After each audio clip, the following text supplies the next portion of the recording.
உங்கள் தேடுதல் முடியவில்லையா? இன்னும் தேடிட்டு இருக்கும் எவ்வளவு காலம், எவ்வளவு யுகங்கள், எவ்வளவு நேரம் நீங்கள் உங்களோட மருத்துவமான டைமை நீங்கள் டெய்லி வாட்சில் அட்லீஸ்ட் 1 hour பார்க்கணும். உங்களோட டைம் வந்து நீங்கள் தேவையில்லாமல் வேஸ்ட் பண்ணிட்டு மந்திரவாதம், மைய, அந்த விஷயம், இந்த விஷயம், இதெல்லாம் அதுக்காக ஒரு பெதல் இருக்கு.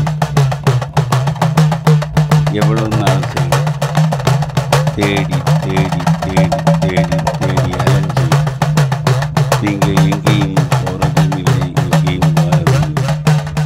இந்த பிறவியில் இருந்து அடுத்த பிறவி, அடுத்த பிறவியில் இருந்து அடுத்த பிறவி, அடுத்த பிறவியில் இருந்து அடுத்த பிறவி, இப்படியே நீங்கள் நூற்றாண்டுகள்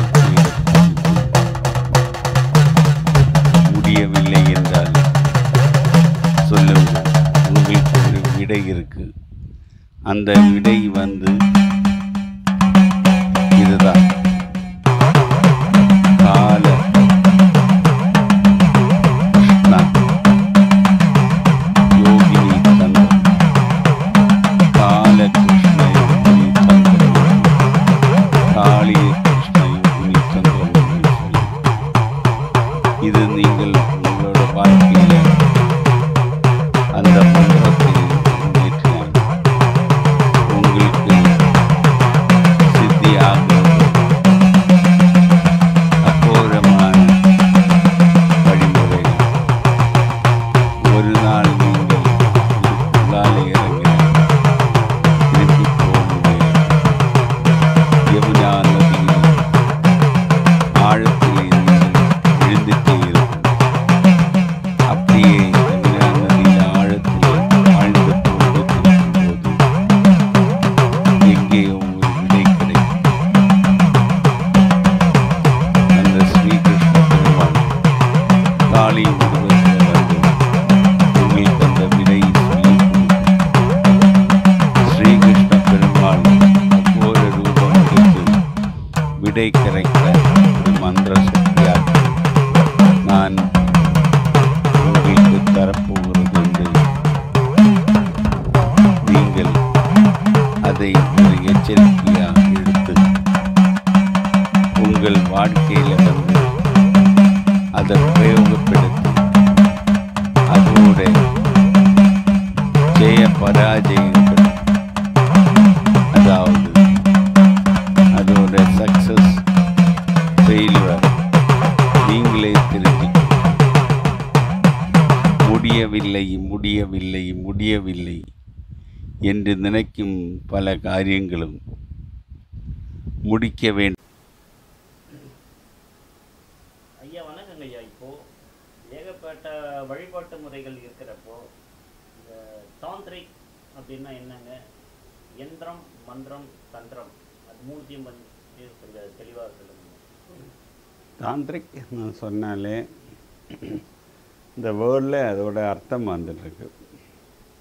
தமிழில் எப்படின்னு தெரியாது. தந்திரம் அதாவது நம்ம நார்மலி மந்திரம் சாதனைன்னு சொல்லும், உபாசனைன்னு சொல்லும். இதுக்கெல்லாம் டைம் எடுக்கும். தாந்திரிக்கு வந்து ஒரு கொஞ்ச நேரத்தில் உங்களுக்கு ஒரு தேவதையை சித்தி பண்ணி, தேவதை கடவுள் இல்லை, தேவதையை சித்தி பண்ணி எடுக்கிறதுக்கு உள்ள ஒரு உபாதியாக்கும் தந்திரம்னு சொல்கிறது. அப்போ தந்திரத்துக்கு எப்போவுமே வந்து ரிஷி சந்தஸ் தேவை. அந்த ரிஷி சந்தஸ் ரிஷி ப்ரோக்னு சொல்லும். ரிஷி சந்தஸ் தேவை, தியானம் தேவை, அதுக்கு பீஜங்கள் தேவை, அதுக்கு சஷ்ட கர்மங்கள் தேவை. அதுக்கப்புறம் அது ஜெபம் பண்ணி முடித்த உடனே இவ்வளோ அதோட 10% ஹோமம் பண்ணணும். அதோட 10% ஹோமம் பண்ணுறதோட 10% இது தர்ப்பணம் பண்ணணும். இப்போ இவ்வளோ ப்ராசஸ் இருக்குது தந்திராவில். அந்த தந்திரா வந்து படித்தோன்னா உங்களுக்கு அந்த தந்திராவோட இப்போ தந்திர மந்திரங்கள்னு சொன்னால் ஹ்ராம் ஹ்ரீம் ஹ்ரௌம் ஹ்ரைம் அந்த மாதிரி உள்ள மந்திரங்களாக்கு மோஸ்ட்லி தந்திர மந்திரங்களாக யூஸ் பண்ணுறது. ஸோ இது கம்பேரிட்டிவ்லி மந்திரவாதத்திலையும் மை மார்க்கத்திலையும் ஒன்றும் செய்ய முடியாத விஷயங்களெல்லாம் தந்திர மார்க்கத்தில் செய்யலாம். அதனால தான் நான் ஏன்னா சொந்தமாக நம்மளோட உடம்பை வச்சு நம்ம அந்த மந்திர சாதனை சித்தி பண்ணி எடுத்து நம்மளை செய்யலாம். நம்மளை இன்னொரு மீடியம் அதுக்காக யூஸ் பண்ணக்கூடாது.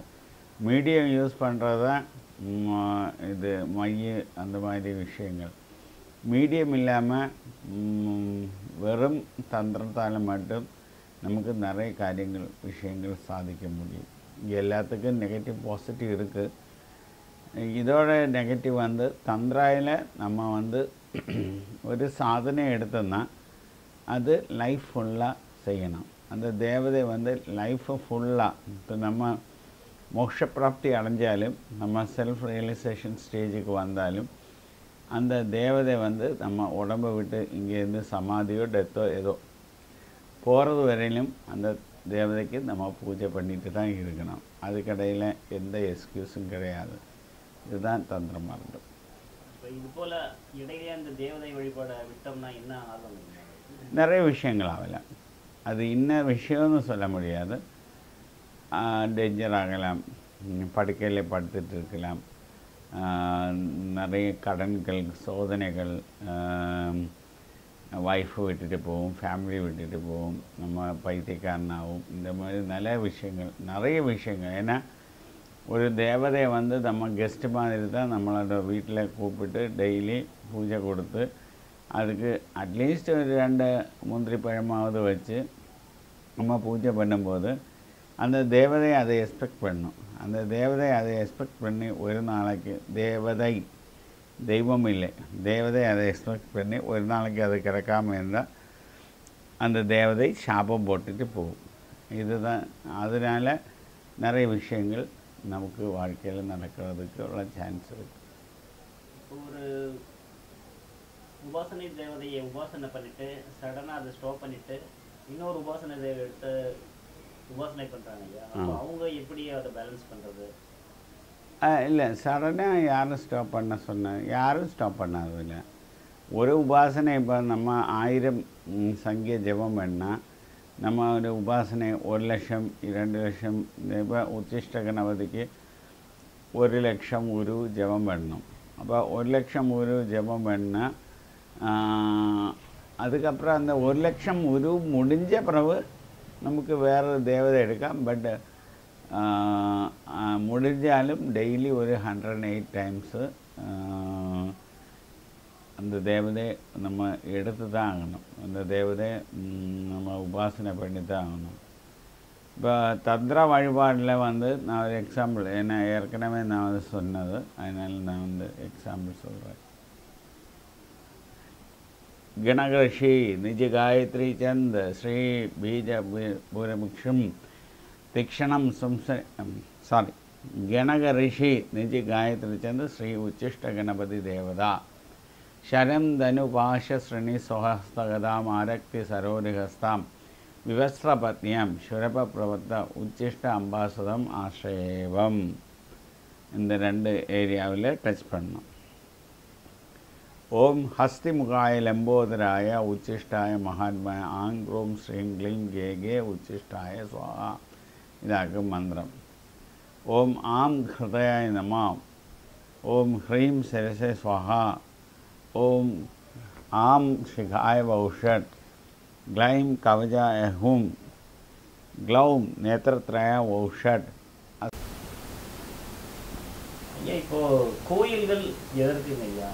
கோயிலில் இருக்கிற தெய்வங்களுக்கு உண்மையாக சக்திகள் உண்டா? ஒரு உபாசனை உங்கள்கிட்டயோ இல்லை உங்களை மாதிரியோ ஒரு குருமார்கிட்ட தீட்சை வாங்கிட்டு உபாசனை பண்ணுறவங்க கோயிலுக்கெல்லாம் போகணுன்ற அவசியம் இருக்குங்களா, இல்லை அவங்க வீட்டில் இருந்தே அவங்க உபாசனைகளை சாதனை பண்ணிக்கலாங்களா? கோவில் ஒரு காமனாக நல்ல பிளேஸு, பீஸ்ஃபுல்லான இடம். நம்ம வீட்டில் இருந்து எவ்வளோ சாதனை பண்ணாலும் பக்கத்தில் இருந்து மீன் ஸ்மெல்லு வரும், சிக்கன் ஸ்மெல்லு, பொரிச்ச மீனோட ஸ்மெல்லு, தயிர் சாதம் பண்ணுற ஸ்மெல்லு, நெய் பிரியாணி பண்ணுறப்பன்னு எல்லாமே வரும். அப்போ நம்ம கான்சன்ட்ரேஷன் அங்கே போயிடும். அவன் ஜெபம் பண்ண முடியாது. கோவிலில் அதொன்றும் இல்லை. கோவிலில் வந்து புனிதமான இடம், விபூதி, குங்குமம், சாம்பிராணி திரி, சாம்பிராணி கட்டை, பூ, இதோட மனம்தான் வரும். அது நல்லா ப்ரீத் பண்ணி கண்ணை மூடிட்டு பேசாமல் இருந்தால் மைண்டுக்கு ஒரு பீஸ்னஸ் உண்டு. இது மட்டும் இல்லை, சிதர்கள் உருவாக்கின சமாதி கோவில்கள் இருக்குது. அங்கே போனால் நம்மளோட ஜாதகத்தோட சில தோஷ பலங்களை மாற்ற முடியும். இது உண்மையான விஷயம். அது ஜாதகம் பார்த்து சொல்ல வேண்டிய. இப்போ எங்கே திருவிலங்காடு போனால் குளிகனோட பிரச்சனை முடியும். அது மாதிரி காளஹஸ்தி போனால் ராகுவோட பிரச்சனை முடியும். இங்கே காஞ்சிபுரத்தில் சித்திரகுப்த நாயனாரோட கோவிலில் போனால் கேதுவோட பிரச்சனை முடியும். இந்த மாதிரி ஒன்றுக்கு ஓரோ அர்த்தங்களும் இருக்குது. ஓரோ காரியங்களும் சீக்கிரட்டான சில காரியங்கள் இருக்குது. பின்ன வழக்கருத்தீஸ்வர க்ஷேத்திரம், அங்கே போய் 16 வாரம் கும்பிட்டா எந்த பெரிய கோர்ட் கேஸாக இருந்தாலும் வின் பண்ணலாம். இந்த மாதிரி அதுக்கு ஒரு பாசிட்டிவான பேக்கப்பும் இருக்குது கண்டிப்பாக. இது காரணம் அந்த கோயிலில் பண்ணக்கூடிய பூஜை முறைகள் ஐயா, இல்லை அந்த கோவிலில் பண்ண ஆகமன பூஜை இல்லை. ஆக்சுவலி வந்து அங்கே இருக்கிற சமாதியாக இதெல்லாம் பண்ணுறது. ஜியோகிராபிக்கலி வேறு எதுவும் அந்த காலத்தில் ராஜாக்கள் வந்து ஜியோகிராஃபிக்கலி அந்த மாதிரி ஒரு பாசிட்டிவ் எனர்ஜி நிறைய டெவலப் பண்ணுற இடம் தான் கோவிலே செலக்ட். வாஸ்து வித்தியைகள் எல்லாம் பார்த்து தான் கோவில் செலக்ட் பண்ணி அந்த மாதிரி இடத்துல இருந்து சில ப்ரேயர் எல்லாம் செய்யும்போது 24 ஹவர்ஸில் ஒரு 1 ஹவராவது அந்த பாசிட்டிவ் எனர்ஜி ஃப்ளோ பண்ணும். அந்த டைமில் ப்ரேயர் பண்ணுற ப்ரேயர் எல்லாம் நமக்கு பாசிட்டிவாக வரும். நீ இப்போ மாந்தியை பற்றி சொல்லியிருந்தீங்க. மாந்தின்றவர் யாருங்க? தமிழ்நாட்டு மாந்தின்னு சொல்கிறது சனியோட புத்திரன்னு சொல்லும் கதையில். ஆக்சுவலி வந்து ராகு கேதுக்கள் இந்த பூட்டும் திறப்பும் அதோட ஃப்ரிக்ஷனாக்கும் மாந்தி. அதாவது ராகு கேதுவுக்கு அந்த பூட்டு திறப்பு போட்டு பூட்டு ஓப்பன் பண்ணும்போது ஒரு ஃப்ரிக்ஷனால தான் அந்த கதவு திறக்கிறது. அந்த ஃப்ரிக்ஷனை தான் மாந்தின்னு சொல்கிறது. இப்போ ராகு கேது இருந்ததுன்னா மாந்தி இருந்தால் மட்டும்தான் ஒரு ஆளோட வாழ்க்கையிலேருந்து அயாக்கு எஸ்கேப் பண்ண முடியும். ஜென்மாந்திர தோஷங்கள்லேருந்து அவங்களுக்கு எஸ்கேப் பண்ண இருந்தால் மாந்திக்கு ரொம்ப இம்பார்ட்டண்ட்டான ஒரு பலன் இருக்குது. இந்த தமிழ்நாட்டு ஜோதிடத்தில் பார்த்தீங்கன்னா மாந்தி அப்படின்ற இதே கிடையாதுங்க, யாரும் கணிக்கிறது இல்லை. ஆனால் இங்கே கேரளா தேசத்தில் மாந்திக்கு இம்பார்ட்டன்ஸ் கொடுக்குறீங்க. அது கொஞ்ச நாளில் இனிப்போ 9 நவகிரகங்களும் இருக்காது. 5 கிரகங்கள் மட்டும்தான் தமிழ்நாட்டில் இருக்கும். அது ஏன்னா அவங்க வந்து இதெல்லாம் வடை சாப்பிட்ற மாதிரி கிரகங்களெல்லாம் முழுங்கிட்டு இருக்கு. நம்ம நாட்டில் 5 கிரகங்களான வியாழன், சுக்கிரன், புதன், செவ்வாய், சனி, இந்த 5 கிரகங்கள் வழிய ராகுக்கு இம்பார்ட்டன்ஸ் கிடையாது, கேதுவுக்கு இம்பார்ட்டன்ஸ், குளியனுக்கு இம்பார்ட்டன்ஸ் கிடையாதுன்னு சொல்லி நாளைக்கு ஒரு கதையை வரும் பாருங்க.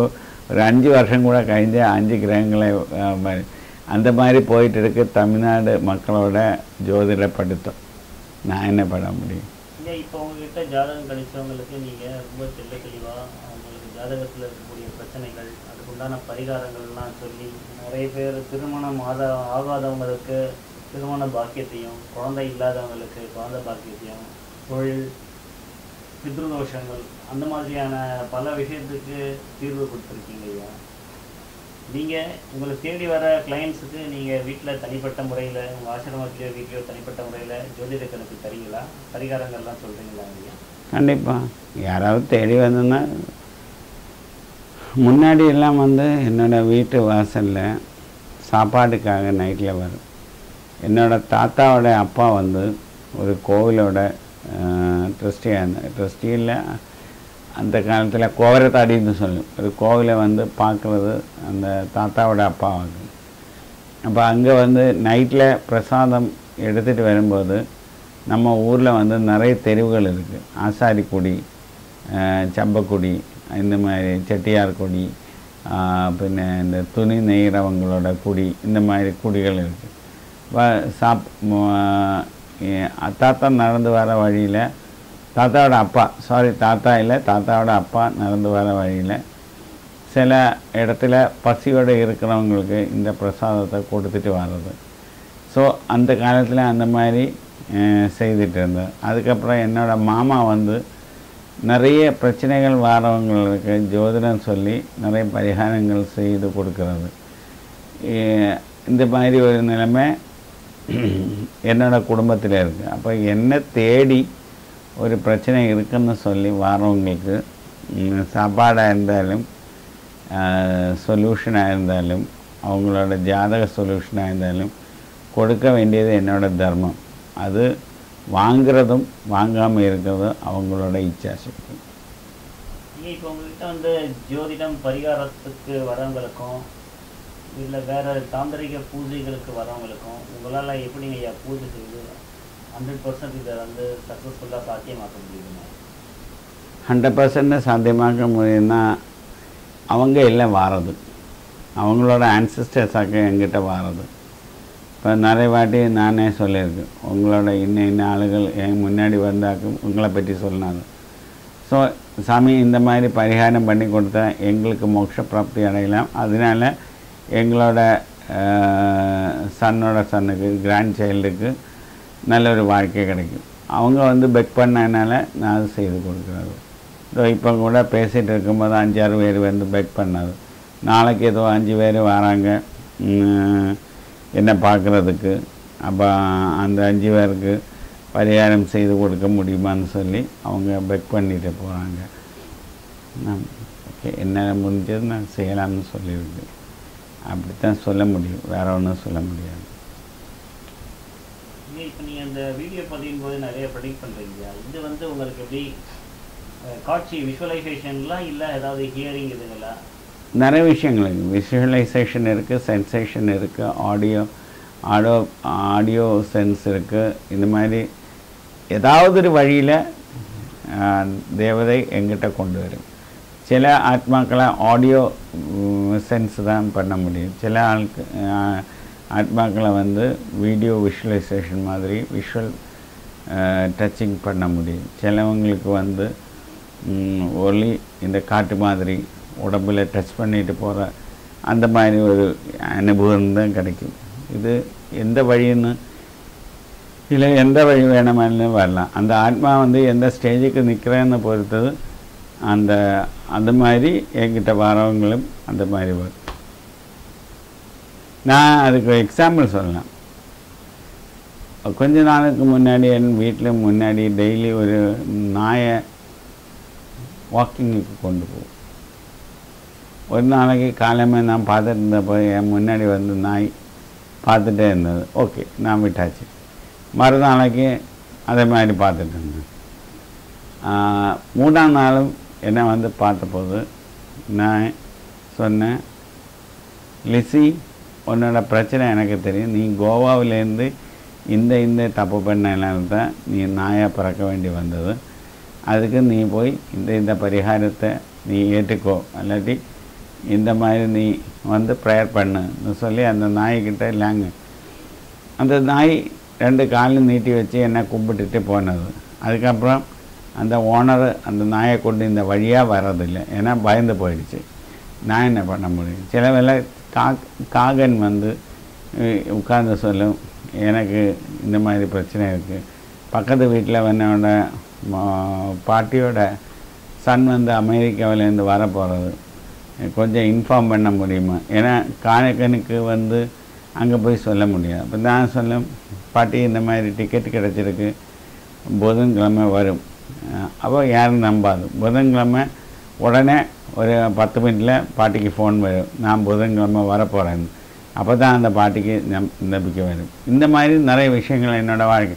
அப்போ அது நாம் வந்து பெருசு பட்டுறதில்லை, ஏன்னா இட்ஸ் ஆன் தி வே.